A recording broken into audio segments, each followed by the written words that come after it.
And while the impeachment inquiry heats up in Washington, the president is clashing with other Western leaders at that NATO summit in London. He took jabs at Canadian Prime Minister Justin Trudeau yesterday, saying Canada had fallen behind in its military spending. He also argued with French President Emmanuel Macron over Syria, and all of this threatens to widen the gap between the U.S. and its NATO allies. Paula Reid is in London traveling with the president. Paula, good morning. What's going on with the summit right now? Good morning, Tony. The leaders are currently meeting at a golf resort outside London, where they are expected to discuss threats from terrorism to arms control, even the emergence of China. But it appears the greatest threat to this alliance is actually the tension among its members over what exactly NATO should be. Leaders of the 29 NATO member alliance countries were all smiles as they posed for the ceremonial family photo this morning in London. But less than 24 hours earlier, some awkward moments between President Trump and close U.S. partners ruled the day, including French President Emmanuel Macron. Without to be clear on the fundamentals of what NATO should be. In a tense exchange Tuesday, Macron challenged President Trump on his handling of Syria. The first burden we share, the first cost we pay, is our soldiers' lives. Unaccustomed to direct confrontation by leaders abroad, Mr. Trump fired back. Would you like some nice ISIS fighters? I could give them to you. Don't make any mistake.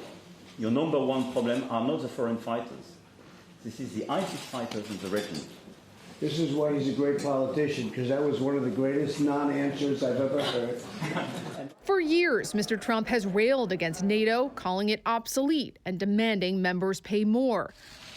But on the 70th anniversary of the alliance, Mr. Trump has been much more embracing of the partnership, even while casting doubt on whether he would commit to defending any nation that falls short of pulling their weight financially. Well, in theory, you don't just say, that's okay, you don't have to have a pay. Seated next to Canadian Prime Minister Justin Trudeau, Mr. Trump called out the country for its contribution to NATO. They're slightly delinquent, I'd say, Canada, but they'll be okay. I have confidence. Just slightly delinquent. Hours later, Prime Minister Trudeau was caught on camera, apparently mocking Mr. Trump at a palace reception.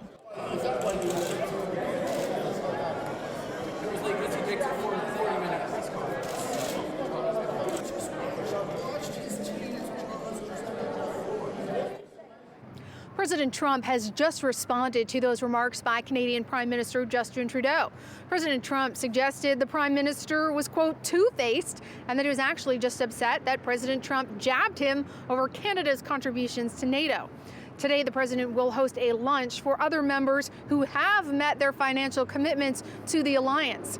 And just moments ago, the president has canceled his press conference that was scheduled for this afternoon, suggesting he's already answered enough questions. Thank you very much. Paula Reid reporting from London.